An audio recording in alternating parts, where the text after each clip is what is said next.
Alright guys, so this video is actually going to be more of an audio video, and it's more of a summary of what we've learned so far in the biochemistry series. And as always, I always say, the best way to learn this is to tell a story.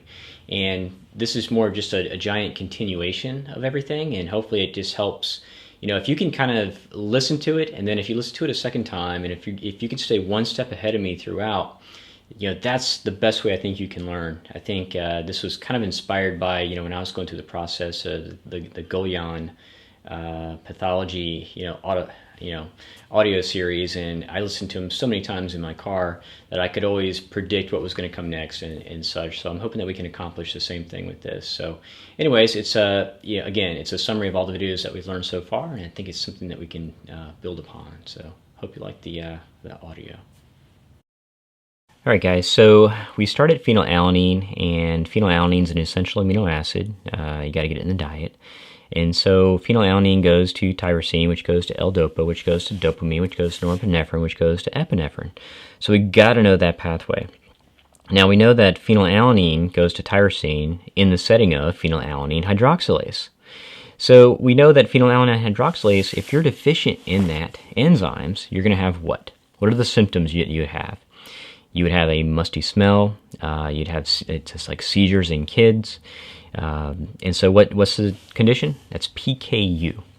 Now, usually they're going to ask that question. It's going to be a young person. Usually going to have it's been an immigrant, because usually PKU or deficiency in phenylalanine hydroxylase is going to be screened 2 to 3 days after birth. Normally here, like in America. But if they came from a different country to where that wasn't done, then you're kind of setting yourself up to maybe kind of having this condition, or at least not being caught right out of the gate.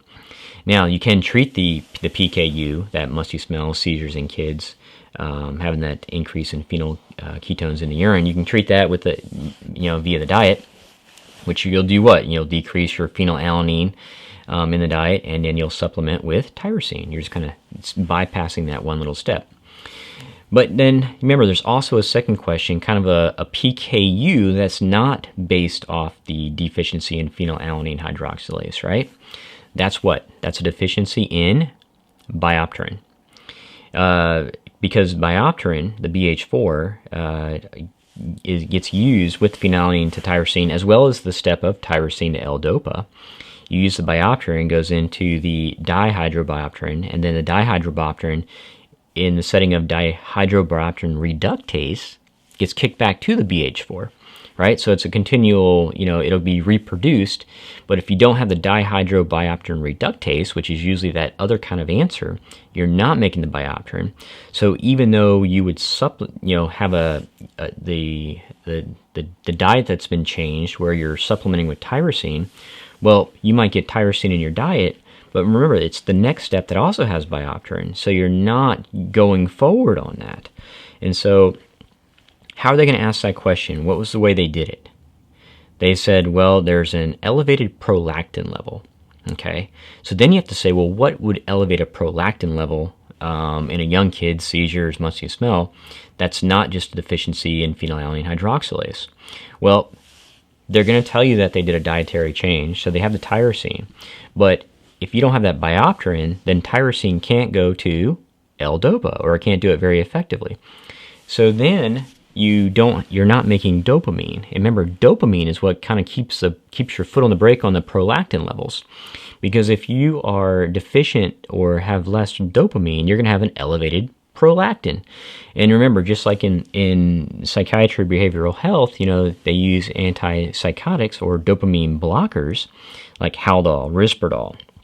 Those are kind of your main players, or haloperidol and risperidone, for just make sure the terminology is right. Those are the major players that'll block dopamine on your exams, and you're going to have potentially elevated prolactin levels. But in this situation, for PKU, if you're deficient in the biopterin path part of it, as opposed to the phenylalanine hydroxylase, that's where they're going to ask you that there's an elevated prolactin due to the decrease in dopamine, that despite the dietary supplementation or alteration, you're still getting, kind of those type of symptoms and such. Okay? So you got to know phenylalanine goes to tyrosine, in the setting of phenylalanine hydroxylase. Tyrosine goes straight ahead to L-DOPA in the setting of tyrosine hydroxylase, or it can take a right turn. If tyrosine takes a right turn, it goes down to homogentisate, right? Also known as homogentistic acid.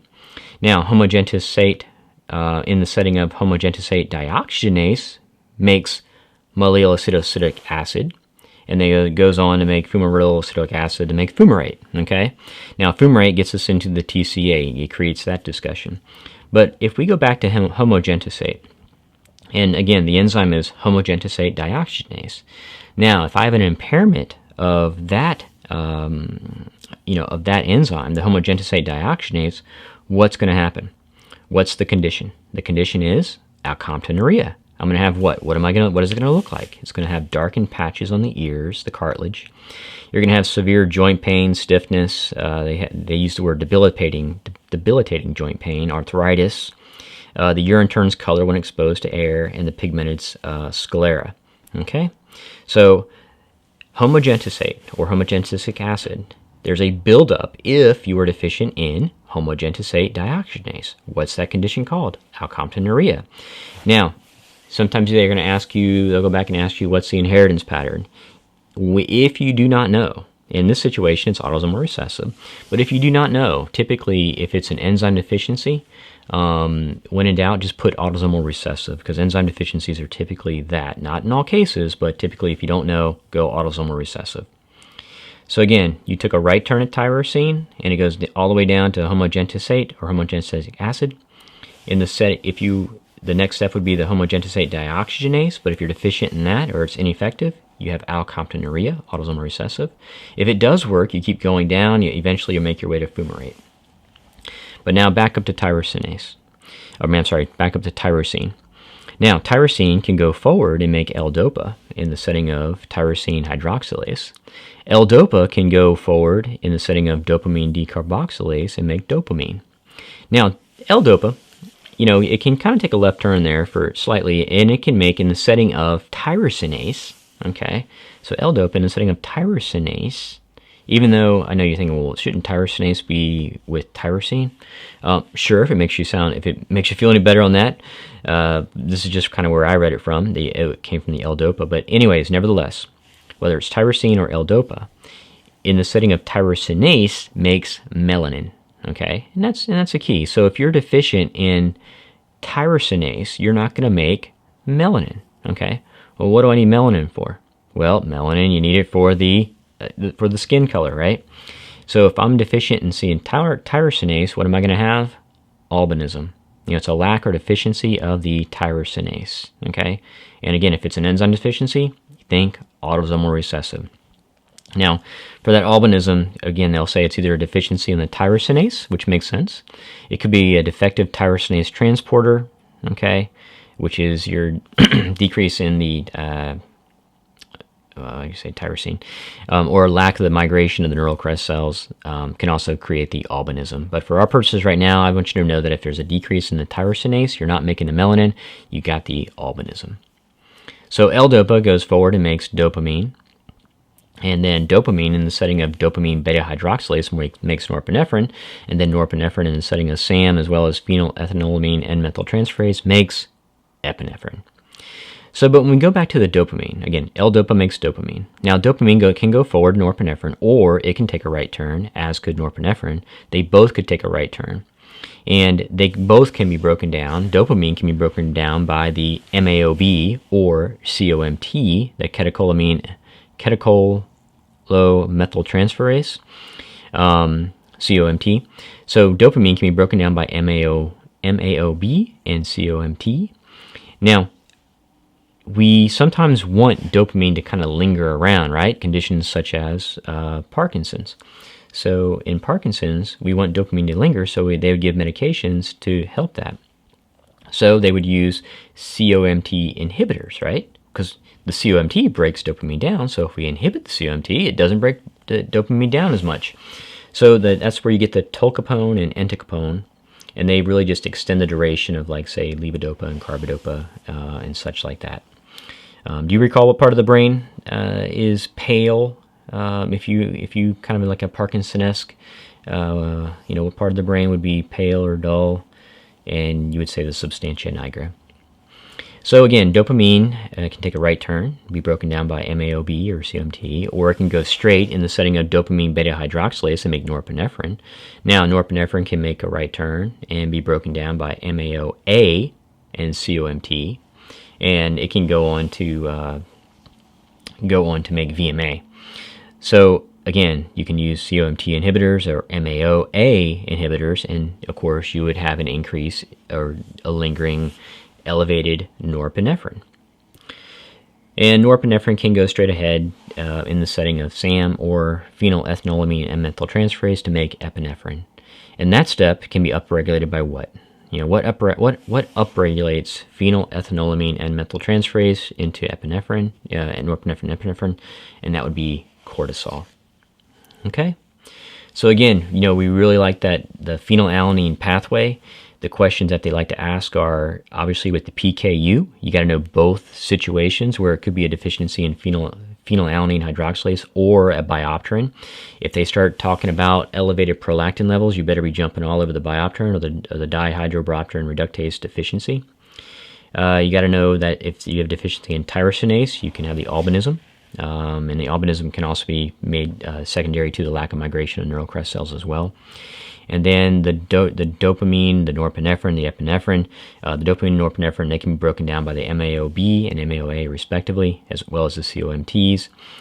So you got to know that pathway because that's where they use the medications. And if things if there's an impairment in that pathway, you got to know those enzymes. So again, phenylalanine in the setting of phenylalanine hydroxylase makes tyrosine. Tyrosine in the setting of tyrosine hydroxylase makes L-DOPA. L-DOPA in the setting of dopamine decarboxylase makes dopamine. Dopamine in the setting of dopamine beta hydroxylase makes norepinephrine. And then norepinephrine in the setting of SAM and phenylethylamine and methyltransferase, upregulated by cortisol, makes epinephrine. Tyrosine can take a right turn down to homogentisate, also known as homogenic acid, and in the setting of homogentisate dioxygenase can make mallyl acetic acid or fumarate, and then fumaryl acetic acid, and then make fumarate. But if you have a deficiency in the homogentisate dioxygenase, then you're going to have a buildup of what? You're going to have a buildup of homogentisate, also known as homogenic acid. And then that condition is known as alcomptonuria. What's the inheritance pattern? Autosomal recessive. What does it look like? Darkened patches on the ears, the cartilage, debilitating joint pain, arthritis, urine turns color when exposed to air, and the pigmented sclera. Okay, so you got to know the phenylalanine pathway there. Now, we also talked about homocysteine. Okay, and with homocysteine, you need to know that homocysteine can go and take a right turn or a left turn, and this is all kind of like normal pathway kind of stuff. So homocysteine in the setting of serine and B6 and cystathione synthase can make cystathione. So we don't want to, it's like this, homocysteine, we start there. We don't want a buildup of homocysteine. Why? Because a buildup of homocysteine in the urine can cause mental retardation, osteoporosis, downward lens dislocation, and stroke or an MI in a young person. Okay, so we don't want homocysteine lingering around. So we need it broken down. We need it to either go right or left. And homocysteine, if it goes right, it would go to cystathione. But what do I need for that to happen? Well, I need serine, I need B6, and I need cystathione synthase. So if I have those things, homocysteine can go to cystathione. And then cystathione goes into cysteine, which is cysteine, cysteine. Now, two cysteines can make a cysteine, which ends in ine. Now, the thing about cysteine, two cysteine can make kidney stones. Okay, they're kind of on the lower end of the frequency, but as far as being common, but they're the hexagonal-shaped kidney stones, especially you think kidney stone in a very, very young person. Like this homocystinuria, if you have a stroke or an MI in a young person, or osteoporosis in a young person, you better be jumping all over homocystinuria. Okay? So we said homocystinuria either needs to take a right turn to become cystathione or a left turn. If it takes a left turn, it's going to turn into methionine. Okay? Now, methionine, what do you need for that to work? Well, for homocysteine to turn into methionine, you need homocysteine methyltransferase. In addition to, well, when I said the word methyl, but in addition to B12. So again, I don't like homocysteine all by itself. I want it to be broken down. It can take a right turn to cystathione or a left turn to methionine. If it takes a left turn to methionine, I need homocysteine methyltransferase. Well, in addition to what? Well, that requires B12. Now, I like methionine, right? It's like the start codon, DNA, all that kind of good stuff. So now that you know that homocysteine can take a right turn to cystathione and make cysteine, or a left turn to make methionine, now you know, well, if you have a deficiency in one of those two ways, then what's going to happen? If I have a deficiency of taking a right turn, then what's homocysteine going to do? Everything's going to get pushed to the left, and I'm going to have an increase in what? Methionine. So there's three things that they talk about that can cause an increase in homocysteine or homocystinuria. You can have one, a cystathione synthase deficiency, right? That's the one where you took the right turn. You need cystathione synthase with B6 and serine to make cystathione. So if you have a deficiency in cystathione synthase deficiency, everything's going to get pushed to the left. So how do you treat that? Well, you better not eat as much methionine or somehow figure out how to decrease that. You got to increase the cysteine, right? That amino acid going that way. And you want to have more B12 because if that's the only pathway going to the left that works, then you need to keep that going as much as you can. So you want to have more B12 so you don't become deficient in that, because everything is getting pushed in that direction. So to treat a cystathione synthase deficiency, you got to decrease methionine because you're already going to be pushing everything in that direction as it is. You're going to increase the cysteine, and then you're going to increase B12. The second way is you're going to have a decreased affinity for the cystathione synthase. All right, remember, homocysteine can take a right turn, but it needs cystathione synthase. But if there's a decreased affinity for cystathione synthase for that B6, then that's going to cause a problem, right? It's going to cause the homocysteine to build up and get pushed to the left again. So how do I fix that one? Well, I can just give additional B6. If there's a decreased affinity for it, then just give more B6. Just give them as much as they can. It's water soluble, and see if we can kickstart that pathway to work a little bit better. And then the last way, the third way, is a homocysteine methyltransferase deficiency. Remember, homocysteine to go to methionine needed what two things? Well, it needed B12, but it needed the homocysteine methyltransferase, okay? So if you have a deficiency in that, then, of course, everything's going to get kicked to the right. So how do you treat that? Give them a lot of B12, right? B12, B12, B12, and hopefully that'll kind of kickstart that way to go as well. But in homocystinuria, remember, it's going to be looking for a young kid, MI, stroke, osteoporosis, and remember on the DEXA scan, what's the DEXA scan where they measure osteoporosis? What are the readings going to be? It's going to be -1 or less. Okay, -1 or less. That's going to be the osteoporosis. Okay, and then remember how we said the cysteine, the E-I-N-E, two of those cysteines can make a cysteine. Now, that can be the kidney stones, and those are going to be hexagonal shape. So there's 4 types of kidney stones that you kind of have to know for step 1. And, let's just talk about them from the shape perspective. You can have the calcium kidney stones. They're going to be dumbbell-shaped or envelope-shaped.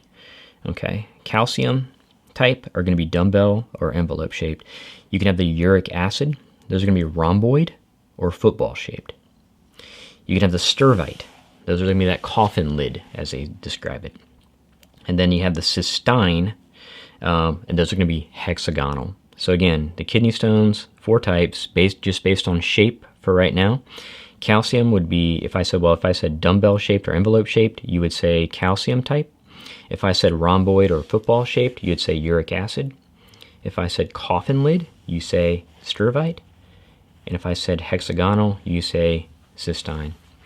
And again, guys, I'm just saying, if you listen to this more than once, you can stay one step ahead of me as we do this. So again, if I said dumbbell-shaped, you say calcium. If I say rhomboid, you say uric acid. If I say coffin lid, you say stirvite. If I say hexagonal, you say cysteine. Okay? Now, the last little piece on this is going to be we're going to make our way into the Krebs cycle, okay? we're going to make our way into the Krebs cycle. And so we start with glucose. Glucose is a 6-carbon unit, right? 6 carbons. And at the very beginning of this, we use 2 ATP, and we can break that 6 carbon into 2 different 3s, okay? So then from that point, everything we do is kind of times 2 or twice. So we have glucose in this, with using 2 ATPs.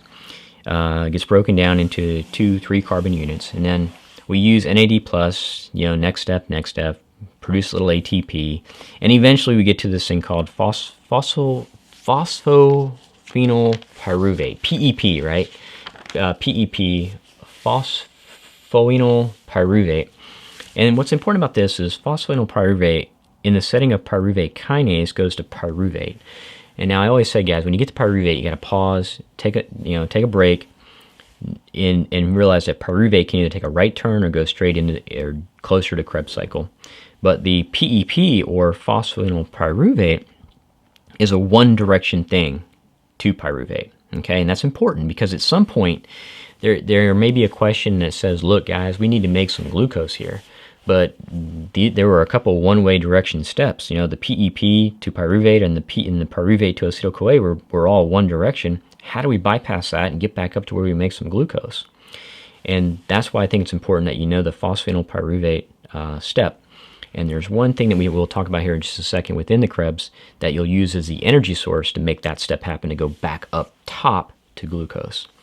But for right now, the phosphoenolpyruvate goes in the setting of pyruvate kinase, makes pyruvate. Now, pyruvate can either take a right turn to lactate or go down to acetyl-CoA. Now, what determines whether pyruvate goes right or it goes down into the Krebs? And you're going to say oxygen. If there's no oxygen or little oxygen, it's going to kind of skew everything to go toward lactate. But we got to know there's 2 things that get used. For pyruvate to go to lactate, there's 2 things, right? Number 1 is lactate dehydrogenase, right? Lactate dehydrogenase, so pyruvate in the setting of lactate dehydrogenase can go to lactate. But we also need to use what? NADH. Very important, NADH. So NADH with lactate dehydrogenase makes lactate, and it'll produce NAD+. Now, because there's some questions that are out there that says, if you have a deficiency in lactate dehydrogenase, which of the following would be built up? Well, when you think about that, if you're using NADH and you would create NAD+, if you have a deficiency in lactate dehydrogenase, which one's going to build up between those two? The NADH. So for you just need to know that pyruvate, if oxygen's low, is going to get pushed to lactate. But we need lactate dehydrogenase and we need NADH to produce the NAD+. Now that NAD+ can go back up top, and as glucose is being broken down, where NAD+ creates NADH and makes some ATP, I think at the kind of a net there, we use 2 ATP back up top, but we created 4 ATP. Now, it's not the best case scenario. You're making some energy. You're making some ATP, even not in the setting of oxygen, where there's little or no oxygen. It's not the most efficient, but you're still creating energy to keep the party going. So that's the purpose of going pyruvate and low oxygen going to lactate. Now, pyruvate can go down. Now, pyruvate can go down and make acetyl-CoA, which is a 2-carbon unit. So pyruvate's 3, acetyl-CoA is 2, so we lose a carbon in that little step there. But pyruvate needs pyruvate dehydrogenase, okay? So pyruvate, in the setting of pyruvate dehydrogenase, makes acetyl-CoA. Now, what are those 5 little cofactor deals that we need in that step from pyruvate to acetyl-CoA? That's the 10 or 11 care for Nancy, right? The 10 or 11 care for Nancy, T stands for thiamine, B1. The L stands for lipoic acid. The C stands for CoA. The F stands for FAD, riboflavin. And the N stands for niacin, B3. So 10 or 11 care for Nancy. We need those guys to make the pyruvate dehydrogenase step to go from pyruvate to acetyl-CoA to work.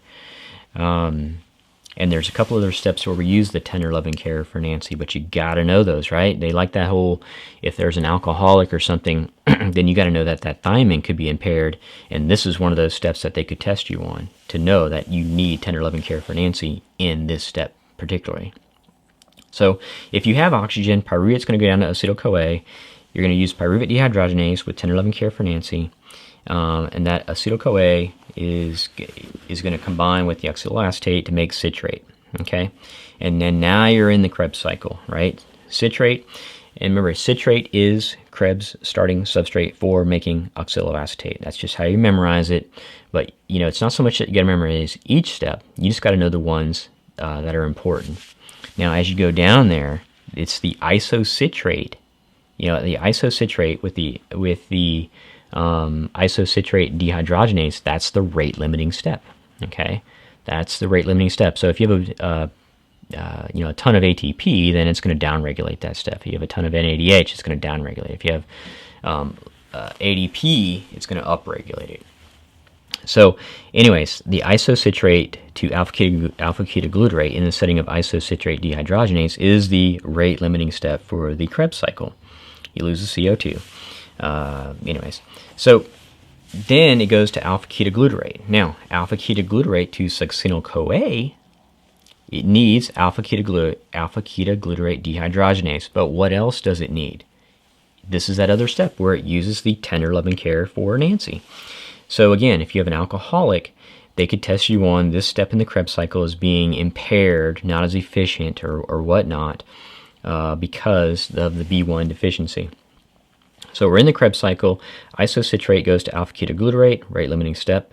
Then alpha-ketoglutarate goes to succinyl-CoA using alpha-ketoglutarate dehydrogenase and the tender loving care for Nancy.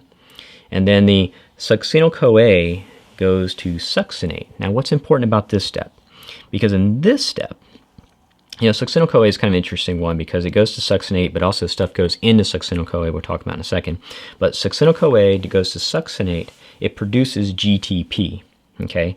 Now, who cares about GTP? Well, you're going to care because that's the energy source that you're going to use for the decarboxylation of the oxaloacetate to the PEP. Remember how I talked about earlier about those one-way direction steps that need to be, if I need glucose, I need to bypass those one direction steps and somehow get ahead of them, get above them. You're going to use GTP from that step right there, from the succinyl-CoA to the succinate. That's where GTP is produced. And that GTP is used to go from oxaloacetate to PEP, and then you can go straight up and make some glucose if you need it. Okay, that's the purpose for you, step 1, and GTP. Okay, if you see that thing, you better know that GTP came from the step of succinyl-CoA to succinate. And then succinate goes to fumarate, makes FADH. And again, that's just basically, it'll go to electron transport and make some energy. And then fumarate goes to malate, malate goes to oxaloacetate, and such. So again, citrate is Krebs starting substrate for making oxaloacetate. There's a rate-limiting step of isocitrate to alpha-ketoglutarate, the alpha-ketoglutarate to succinyl-CoA. You need a tender loving care for Nancy, in addition to the alpha-ketoglutarate dehydrogenase. The succinyl-CoA to the succinate, you better know that's where they produce the GTP, so you can make the bypass step. And then the succinate to fumarate makes our FADH for a little extra energy in electron transport.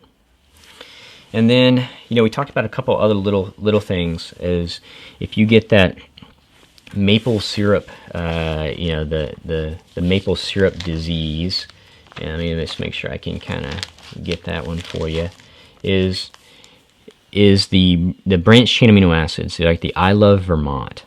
Okay, the I Love Vermont, where you have the isoleucine, leucine, and valine.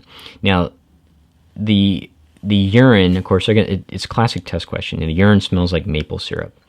Why do we care? Well, we care because it can cause CNS defects, mental retardation, and death.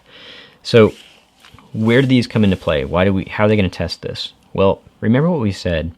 Back up on that where pyruvate goes to acetyl-CoA. Well, there's an arrow that goes into acetyl-CoA from the far right. It goes in there, and it's leucine. Okay, it starts with leucine.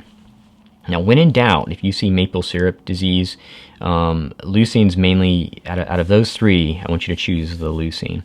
But leucine, in the setting of alpha-ketoacid dehydrogenase, okay, makes acetyl-CoA. So leucine can make acetyl-CoA in the setting of alpha-ketoacid dehydrogenase. But what do you need with that? Tender loving care for Nancy. There was that third way that can be impaired as well. that leucine would be built up or whatnot, or you can't make the acetyl-CoA if the impairment of the alpha keto acid dehydrogenase, because you need the 10 or 11 care for Nancy for that way. So you have a buildup of the alpha keto acids and stuff. Now, down below on that Krebs cycle, remember how I said succinyl-CoA has stuff kind of going into him as well? Well, the isoleucine and the valine in the setting of alpha keto acid dehydrogenase makes propionyl-CoA, which makes methylmalonyl-CoA, and methylmalonyl-CoA makes succinyl-CoA. Boom, now you're in the Krebs cycle again. But that step from methylmalonyl-CoA to succinyl-CoA requires B12. That's why there's a test, a more accurate test of a B12 deficiency is you're going to have a buildup of what?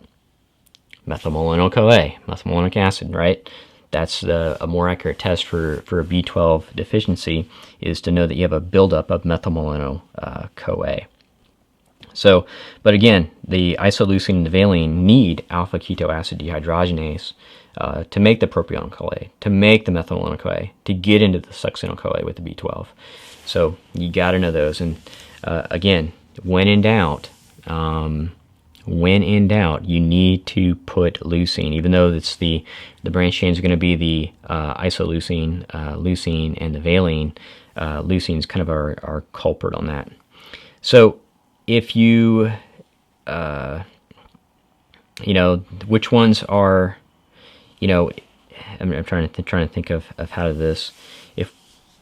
If we want low sugar, if we want the ketogenic vitamins, kind of a separate question. If we want the ketogenic amino acids, the ketogenic amino acids, that are the only ones that are exclusively ketogenic. Like if we want low sugar, we want more ketogenic. The ones that we should be looking at are the leucine and lysine. They are exclusive ketogenic, leucine and lysine. But if you get the maple syrup deal, you got to think the problem is going to be leucine. As a backup, you're going to say it's isoleucine or valine. Okay, so again, guys, this is what we have so far on the biochemistry. And if you can just tell that story, just tell the story, start from the beginning and tell the story, I think you're going to have a better chance of memorizing this and then being effective when it comes to your step one. So hope it was helpful, guys.